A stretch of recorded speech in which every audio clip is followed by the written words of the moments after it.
Okay, this third session is going to be critical to you wearing your Bible class teacher eyes.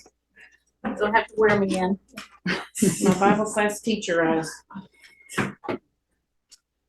And as we're going through all of these different lessons, I want you to think about the things that you see and remember to be shopping everywhere you go. And you know, some people, their talent is shopping. So whenever we talked earlier about including other people in the congregation in helping you prepare for your lessons, there are some people that just love to shop. And so if you have a certain project that you're working on, go to that person and say, this is what I'm trying to prepare a lesson or some sort of visual aid, and ask them to be looking for things like that. And let them shop. Let them shop and be creative and come back to you and say, hey, how would this work? Or what about this? For example, out there on the table in the hallway, it's the Bible barn. She has a baggie full of nose-shaped pencil sharpeners, and you do not have to use them for pencil sharpeners. I don't know what you would use them for, but you know, you have to look at things like that and take them while you can, and then think of a reason to use them later. But just then you have to keep a list of what you have, that so you don't forget you have it. So what I want to do during this session is just walk you through some of the things that I use in my classes to teach. You can see a lot of what I use. I use trifold boards a lot. I use them as settings and backgrounds. I use a lot of scrap fabric, and when I see it, if it's on, I usually, the first place I go is the clearance section. I very rarely buy anything regular price. So this first one is Jacob's Ladder. And my favorite part, can you see this? My favorite part of this is, these are Ken dolls. They're Ken dolls, and I bought them on clearance at Walmart after Christmas. And I got, I don't know, 10 or 15 of them, and I keep them in a box. And so they have a new series of Ken dolls and Barbie dolls, and they're different nationalities. They just look different. They're all different colors. They have different hair. They have different clothes. Of course, I don't use any of them in the clothes, but anyway, so that's what this scene is. And I keep boxes of rocks, and this is fabric. This is oil that it expired. I'm not putting it on anybody, but it's just an oil that I can use for that. And then I have, can you see it in that corner? I'm standing here. For them to walk, I would normally, Karen would stand behind the board, and she will move the angels for me up and down the board. But it moves around. I have it wrapped underneath and around the back of the board and around the back of the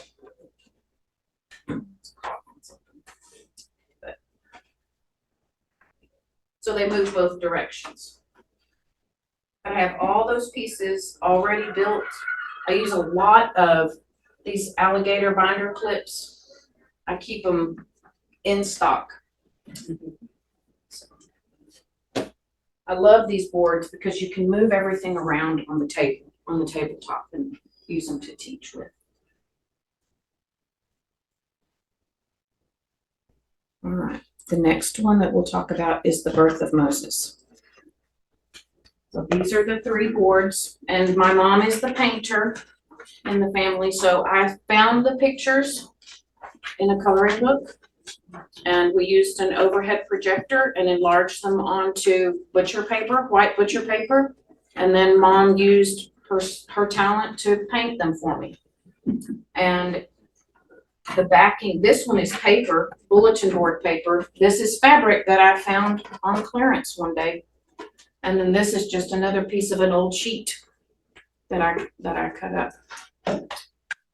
These people are constantly getting rid of their old flowers. And so I have a tub that I keep in the classroom that has nothing but greenery in it. And so I use it for different lessons.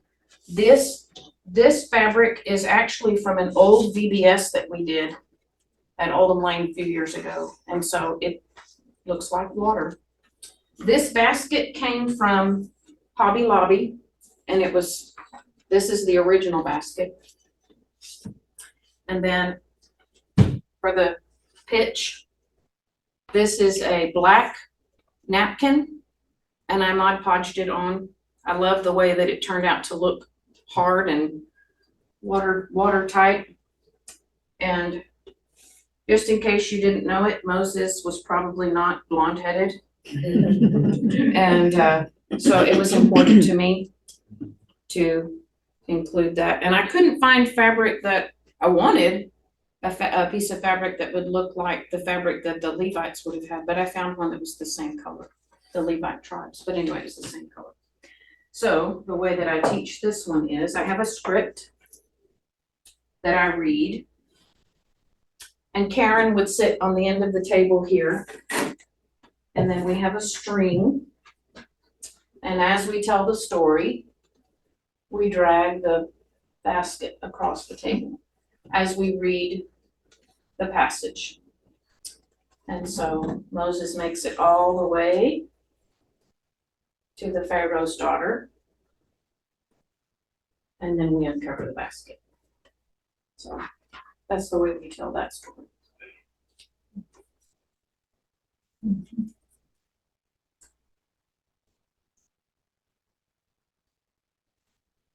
The next one is one of my favorites, the 10 plagues. And this, I put the article for you in your handout. It actually comes from Idea Shop magazine. And it's the whole Idea Shop magazine for whatever, this is summer of 2008. They don't publish this anymore, and they do not have Idea Shop even in digital form where you can get it. So when I saw this one, and I made sure I got the copy for you. So it's full of good, really good ideas about the life of Moses. And I know you're teaching the life of Moses. We have the whole magazine at the church building. So if it's anything you can use, I can get that for you. This lesson is great for different learning styles. And so we have a script.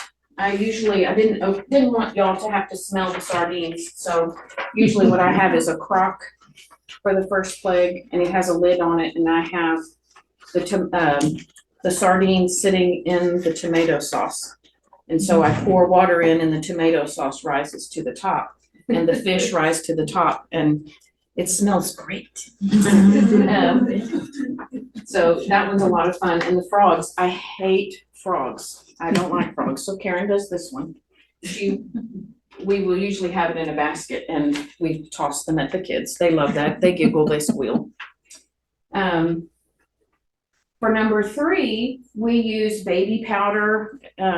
This is a great way if you've got baby powder or any kind of powder that's expired. You're not putting it on anyone. It might get on them, but it won't hurt them. Then we use a fan, and we blow the dust into the room, and there's flies. Gnats.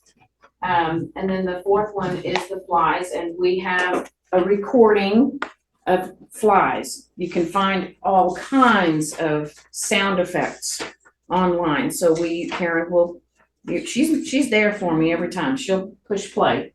And so we listen to the flies buzz around, and I'm swatting the flies, and that makes them giggle. It makes them pay attention. Then for the 5th one, the cattle dying, I use stink bait for that one. And that one, keep it closed until it's time because it smells terrible. But they get an idea of what the land must have smelled like, especially by the time they've been through the fish dying, the water being stagnant, and then we've had the frogs that have died. And we all know when you get crickets, I know at least in Abilene there are when we have an infestation of crickets, that smell is terrible. So all these odors are piling up. Then we get to the death of the livestock. Okay, so here is number 6. These are my boils, and it's flesh colored Play-Doh. And I've used the soft side of a Velcro sticky. Now this one kind of grosses me out because they didn't look like this the last time we. She's up here. So now they're all dried out, and so they look even worse. But Actually, yours look nice because I did for the Good Samaritan at Halloween. You can buy those boils and stuff. Oh, really? Oh, yes. And Okay, I'll have they to look look for them. good. I mean, they look real. And they I've never stick seen they them. stick to your skin. I'll have to. Okay, so that's You that. freak out on them. So the boils. Where did you find them? Just in the Halloween stuff. Okay, and what store? There's do you a remember? spirit store at the mall right now that's just Halloween. Yeah. Okay. Well, I'll have to put on my Bible class teacher eyes and go. They're pretty gross, but you can stick them to you and Ugh. everything. Good Samaritan. Okay, so then for the 7th, we just use styrofoam balls. And we've got several different sizes here, and we toss them at them. And of course, they love that too, but you know, they're enjoying it and they remember it. They do remember it. Then we have plastic locusts here that we use for that. Then for the 9th plague of darkness, we do turn the lights out in the classroom, and I blindfold them and let them try to walk around in the dark. And they enjoy that, run into tables and take turns. And then we have, one of the things I didn't hang up is for the 10th plague, I have strips of red paper that it's laminated and it's got adhesive on the back, and I will take it and stick it to the inside of the door. And I use this bowl, and I usually will have a red piece of cloth in the bottom, and I will pretend to dab the hyssop into the bowl and spread it onto the door frame for the blood that's on the doorposts. And then this is my favorite thing. I'm trying to out for me. So these little boxes came from Hobby Lobby, and it's a balsa wood jewelry box, and they come with a lid. So I took the lid off and I painted red fluorescent paint around it. And this is a fluorescent flashlight. So when the lights are off and you shine the light across, it's not showing up really well, but when the lights are off from the 9th plague, anyway, it shines really brightly and you can really see the Holy Spirit. This is the Holy Spirit going through. What's wrong? Were they all on? I can't remember. Just this side. I think they were all on. Something else that I think is really important when I teach the plagues is to emphasize to the children, and really I don't think a lot of adults know this, God was mocking the gods. The God of heaven was mocking the gods of Egypt. And in preparation for this workshop, John and Jackie Fuchs were helping me to produce some posters. And John says, well, Becki, what if I rework them for you a little bit? And so what you see on the screen is what I did the first time. And, you know, when he offered to help me, I said, sure. So he goes online and he's finding images that were easier to use than my non-vector were horrible. Anyway, so he helped me with these. And these, when he showed me the website, this Egyptian tours portal, there are hundreds and hundreds and hundreds of Egyptian gods. So there's no way really to know exactly if God was saying, okay, I'm targeting that God, but we do know from history that these different gods, at least they were worshipped for these different purposes. So we went so far back as to, in the set that's in the back, it's available to you if you're interested in it. They'll send it to you and you can use that with your lesson when you teach. But he went as far back as to when Moses, or when Aaron puts the staff on the ground and it becomes a snake. There was actually a god of snakes. And so when the snake was eaten by Moses' staff, then that was one of the other gods that God was mocking. So each one of these represents a different god or gods that the God of heaven was mocking. And actually, all the way through when the Red Sea went back over the chariots, there was actually a god of chariots. And so God defeated that Egyptian god also. And I think that gives me chills when I really think about that. How great our God is. So the posters down at the bottom are the symbols of the gods. Yes, ma'am. How long did you leave this display up?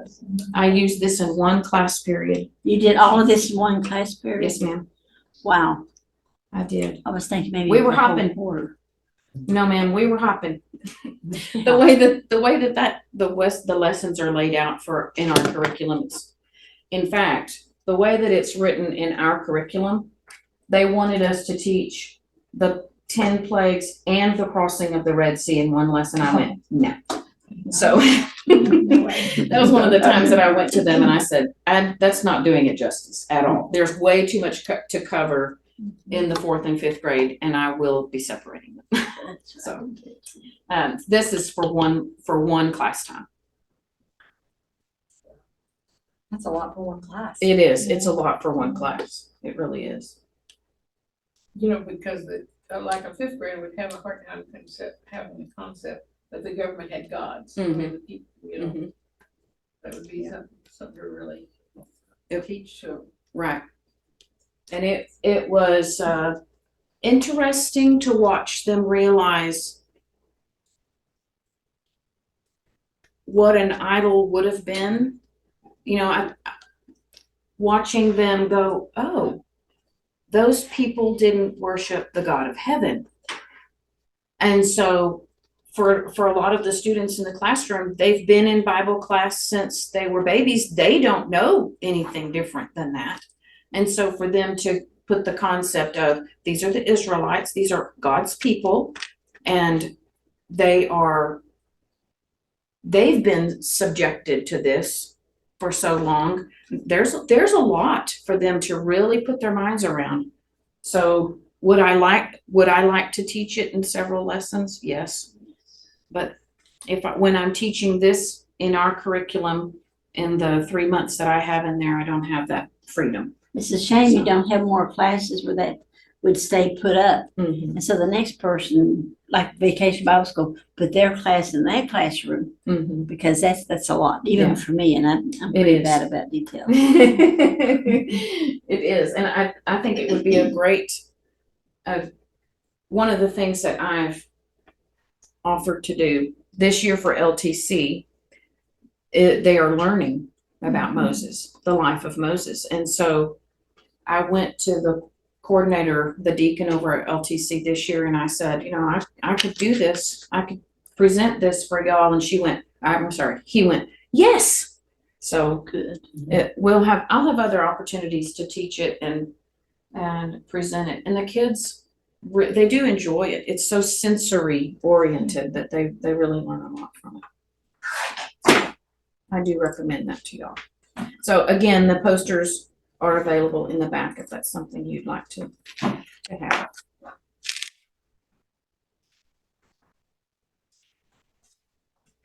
How soon would they be? Jackie, how soon can we have a set of those Egyptian gods posters to them? Probably the next 3 or 4 days. Okay. When would you need it? 2 or 3 weeks. Oh, okay. Okay, yes. All right. So the next one is Ezekiel and the dry bones. this one, Mom helped me with. And It's this another is, Halloween trick too. this is dollar, this is, I found them originally at Dollar Tree, and this year I didn't have them at Dollar Tree, I had them at Dollar General. So this is what I was able to pick up this year. And the body parts snap off.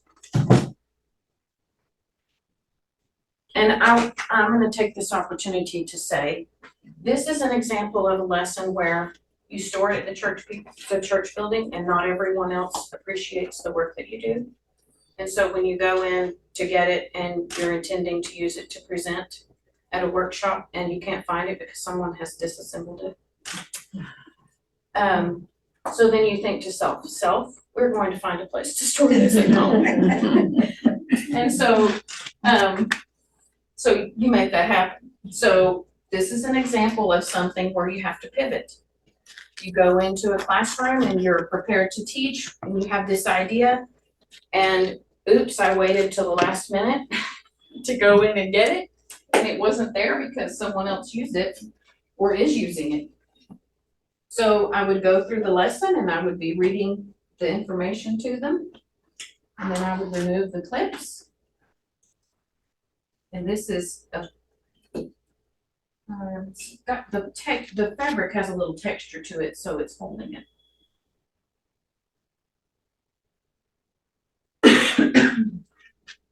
So these are some of the same skeletons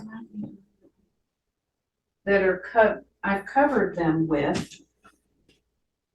Can everybody see it?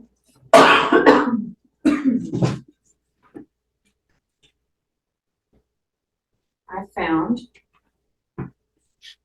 Model Magic. And they have various flesh tones, but I was looking for dried out skin. That's what I was looking for.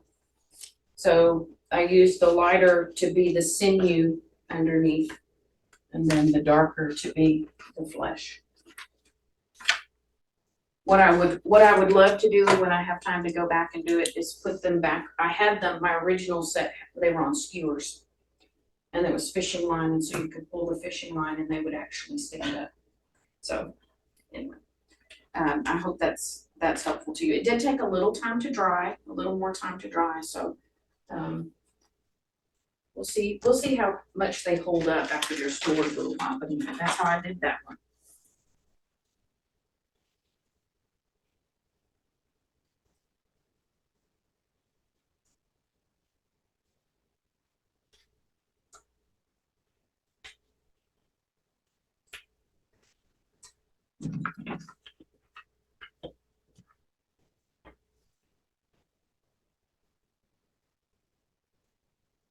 Oops, I clicked the wrong one. Okay, this one is Joseph's coat. This is in your handout, and all of the pieces. This came from Bible Fun for Kids. And so all of the images that you see are provided to you. She's even got some instructions on the last page on how to enlarge it onto cardstock to make your own. And I love teaching with things like this because I can hand out the pieces to the kids, and as I'm reading, they're listening very carefully to when their piece is going to go up on the board. And it's minor Velcro.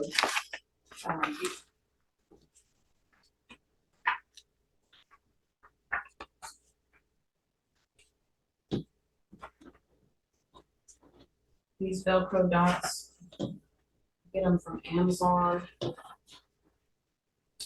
And I like the ones that are clear, the back side of it's clear, so when especially if you've got words behind it, the words will still show through if you're using Velcro dots. But those are a lot of fun, and that's a good example of a manipulative that you can use during your class and leave it up, and the next week use it as a pre-session. So when the kids come in, you've got the lesson there for them to read, or they could read it. I like doing this one in particular with the script that I've written, so they know piece by piece what they're putting in. But that's a really good one for them to review the week before.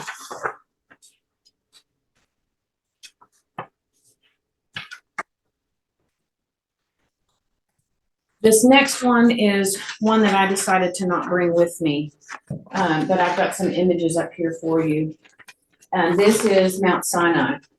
And I use 2 ladders of different heights, and then I have some basic flat gray bed sheets that I got on clearance. And I've wrapped the ladders using clothespins. So it's all held together and it looks like a mountain. I've got a TV tray off to the side because Moses goes halfway up the mountain. And the figures there are actually, I'm gonna say they're about that tall, 12 to 16 inches tall. And it's a lady that worships at or used to worship at Oldham Lane.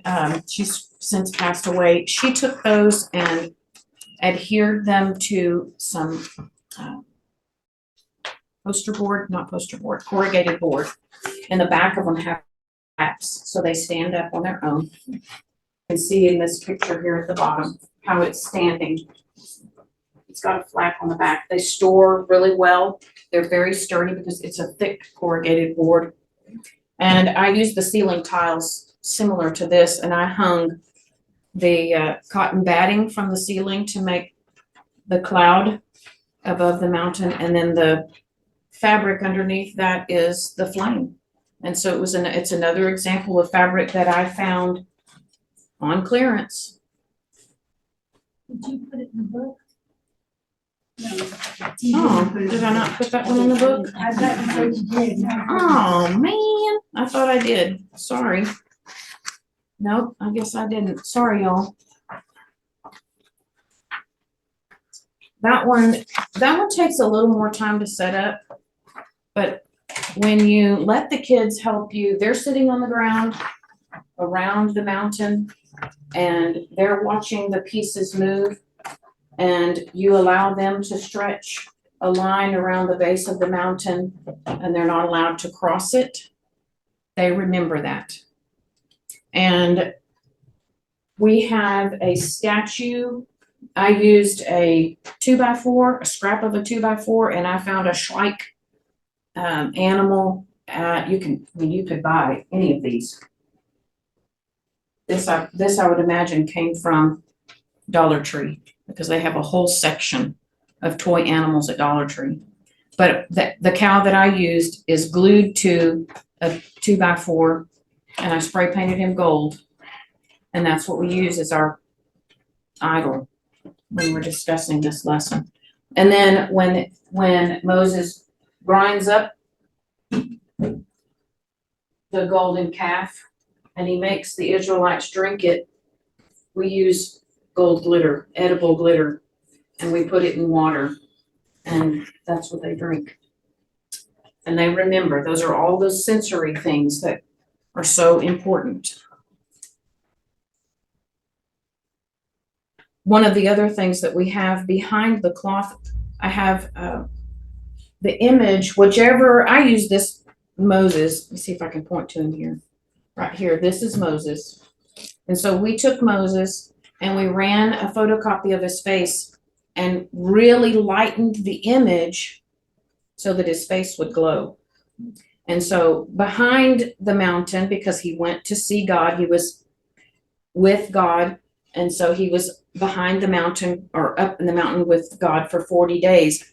When you pull Moses out and you've used that piece and it's got adhesive on the back of it and it sticks to the laminated figure of Moses. So it's easy to remove it all. But they love that too, for his face. When he comes back out, for his face to be glowing, they love that image. So do you use a string to bring Moses up through the clouds that go up on? I don't. We just move him to the back. Karen will just pick him up and move him.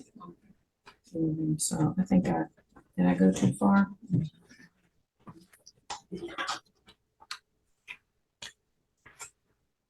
Oh, Nope, it won't go back.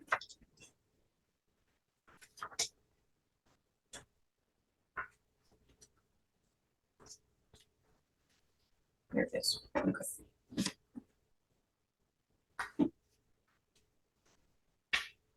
There we go. Okay. The ascension. For this lesson, this is one I showed you earlier. And I want to show you this set of images. This is Free Bible Images website, and they have Lumo Project. It's available on their website, and it is free. And the pictures are beautiful. They're absolutely beautiful. And they're live people. They're not cartoon drawings. They're not an artist rendering. It's live people. And so it's they've done a really good job. I was gonna say, I can't remember whatever that series that's been out.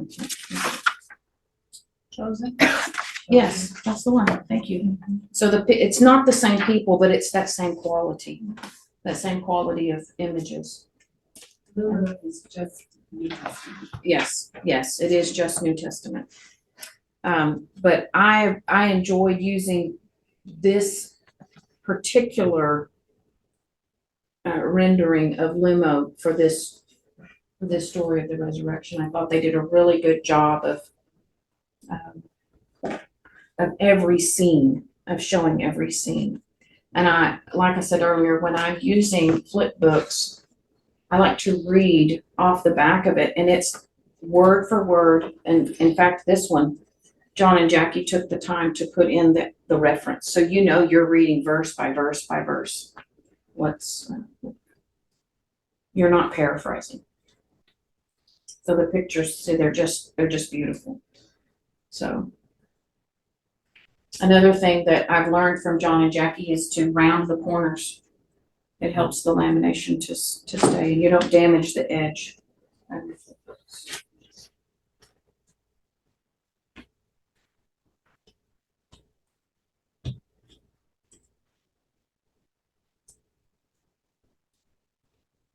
Okay. This one is a lesson that we don't teach very often. It's Ezekiel chapters 1, 2, and 3, I believe. And Ezekiel's vision of the throne of God. And so for this one, of course, it's a trifold board. This one was a challenge. You've got to really get in there and open the scripture and read piece by piece. The cloud, the bow, and so it's the rainbow. And then, so that's what this fabric is. This chair is a very lightweight metal chair, and it was sapphire. The Bible describes it as sapphire, so I painted it as bright a blue as I could get it.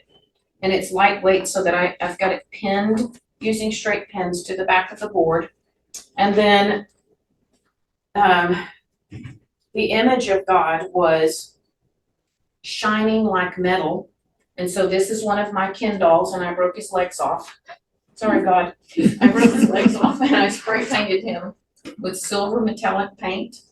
And then I've got him wrapped in tissue because scripture describes him as having flames under his legs. And so then the wheels, I've used 4-inch embroidery wheels. I've painted them yellow. It's a raw umber color is actually what it is. I had to do a little research into what color, now the name of in the scripture, I can't remember what it was, but I had to do a little research to figure out that it was yellow. And then underneath the throne was flames of fire. So I use a flashing light. And then this is a doll that my daughter had where the dog chewed off its head.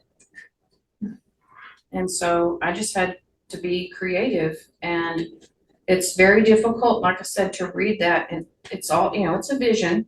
So it's somewhat open to interpretation of what he would have actually seen. So I used Schleich animals and I cut the heads off of the body because the angels that were there in the scene, they had a human face, they had an eagle, they had a lion, and they had that was a cow. And then it describes what color they were. They were bronze, and describes their wings. There were actually 4 of them, but I only had the materials to make one. They had cloven feet. I'm sorry, hooved feet, not cloven feet. They had hooved feet, so I used some of this clay and made feet like an animal. So then we also had, in the scripture, it talks about scorpions. So we found some little plastic scorpions, and it talks about thorns. And so this is a blue thorn bush that grows out around our house. And so I cut that piece off. So I keep all of this in one box. It's been several years since I taught this lesson, but anyway, that was fun. And it was more of a challenge to me to learn about it than it was for them. But that's a fun lesson to do.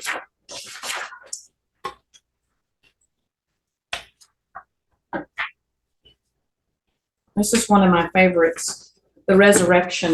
I saw this idea online. This is in the background is a 2-man pop-up tent. And I found it at the end of camping season for less than $19. And it folds up into a bag. It's about this long and stands about that tall, and it fits great on the shelf in the classroom to store it. So I've shown the inside of it. We have tables in our classroom, and so I put them all together, set the tent up on top, and we used gray plastic tablecloths because they're easy to fold and easy to store. They don't weigh much, so it wouldn't weigh down the tent. The rocks that you see in that picture, those are actually styrofoam. And so we've carved them, and actually they are part of our VBS decorations. So they're carved and painted with sponges and gray paint. That's how they painted them. And then you see the greenery in there. That's some of the same greenery that we use here with the birth of Moses. The soldiers there are painted on canvas drop cloth, and they're here on the back wall. I found the images online, and we copied them onto an overhead projector film, and we enlarged them to the size that we wanted, and Mom painted them. They're painted with acrylic, and so I'm not a painter. Mom is a painter, so it was a good opportunity to let someone use their talents to teach the word. The angel, I didn't bring the angel, but he is suspended from the ceiling. I've got his body. We used wire hangers. I took apart shirt hangers and made his shape so that he would hold his shape and not fall. Is he cloth too? He is cloth. And so it's a little easier. He's not heavy. He can hang from the grid system in the classroom, and he doesn't weigh too much. The angel is sitting on a round card table, and it's covered with plastic tablecloth. It was a tablecloth that we had for VBS, and so that's what I used for the garden. Tell them about the hooks that you used for the ceiling. Do you have any? I do have them. They're in my supply box. Okay, give me just a few minutes and I'll do that one. They're cross-shaped, and you squeeze them, and they fit across the cross point of the grid. So they're tight. They hold on pretty tight, but I'll show you those in a second. How large is your classroom? About a third the size. A third of this? Maybe not even that much. Not even a third. Yeah. It's not very big.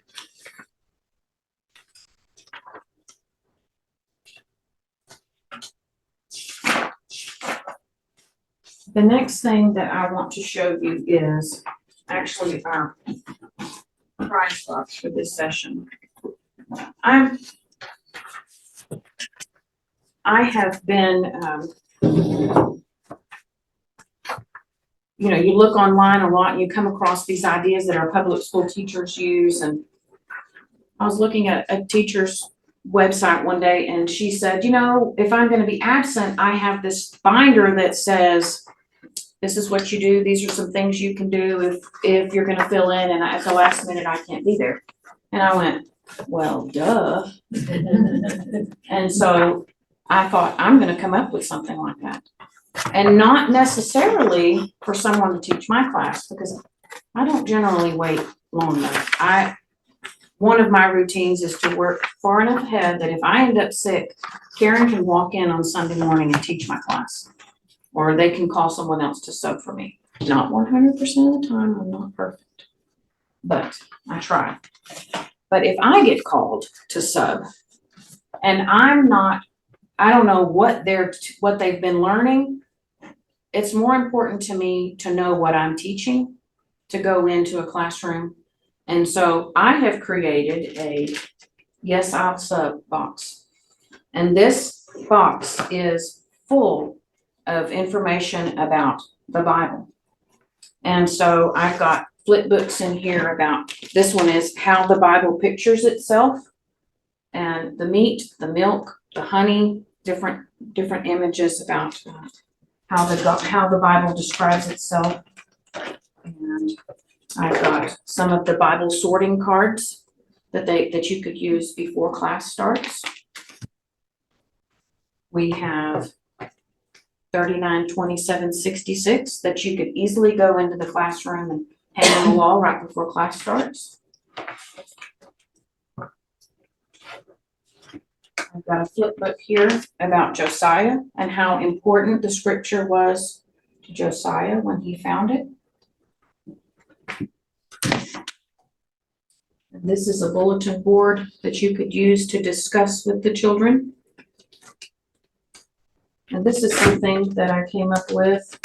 Karen and I were discussing after we found the Bibles where the tabs had been torn off.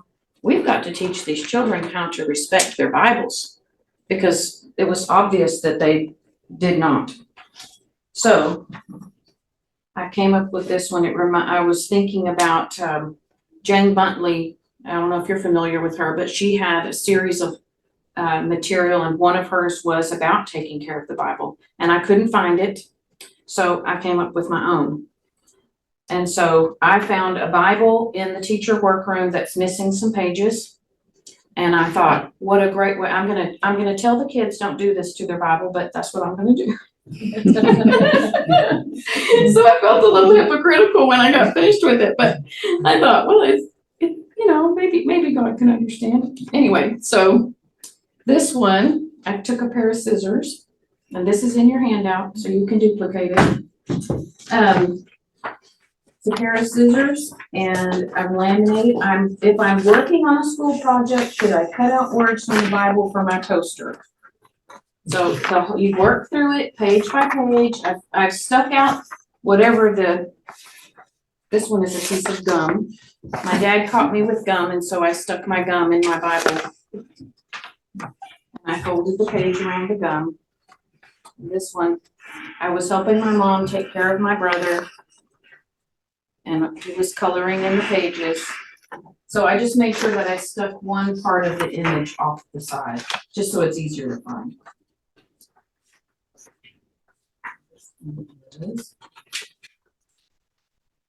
I like to read my Bible to be prepared for LTC and Bible class.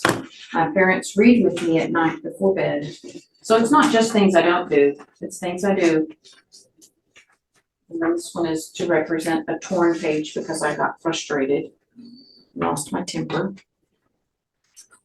And this one is, I forgot to do my Bible class homework, so I tried to squeeze it in right before I left and I spilled my milk.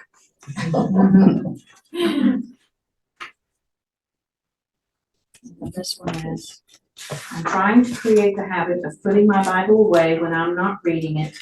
It either goes on my bedside table or in the living room shelf. Anyway, that was one I came up with. And then this one is something that Kathy Petrillo has on her website, and the Bible, how do you treat it? So this is on her website, and I did go through and she's got some great ideas on there. So kind of came up with my own questions, because in this you interview the students, and so I have questions and answers here for them to answer. So this, I could easily take this into a class if I'm asked to sub, and I could present a lesson for them.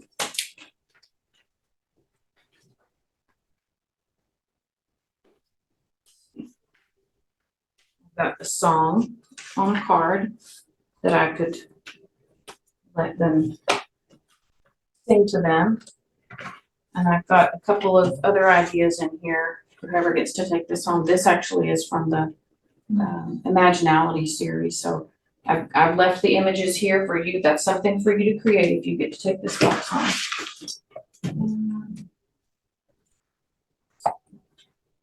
This last one is one, this is in your gray bag to take home. This is from John and Jack. They gave this to y'all. So you got all the pieces in your bag to go home and make this. It's a do-it-yourself. It's a do-it-yourself project that you can finish at home. So all of the little Bibles are there, the books of the Bible are there, and you just attach Velcro, and so that it's a sequencing game for the kids to use. Okay? So that's a lesson that I may never use it, but I thought it's a really good way to be prepared. When Lisa Reed calls me and says, Becki, I don't have a teacher for this class. Can you fill in for me? And okay, sure. Because as a teacher coordinator, I'm sure it's very hard to hear no. No, I can't, or maybe next time. So I think that's an option for everybody to do one good thing and keep as your emergency pack. absolutely. I think that would be Absolutely. wonderful. And we do have one in our classroom that I put in there. When I built that, I had another one that, I know a lady who carries a box in her car. oh, in a really? Trunk. Oh, okay. And she takes it with Up her. in Oregon, she just Every has week? it there, and Mhm. it's just, she just leaves it in the trunk. And I thought, wow, what a great idea to make sure that we have what we need. To be prepared to say yes. Be ready in season and out of season. On the screen here, this poster, the God breathed inspiration, and also this set, the gospel histories, the divisions of the Bible. This one is the New Testament. These are from Bible class workshop. Yes, thank you. And very inexpensive. They can send them to you ready-made, laminated or unlaminated.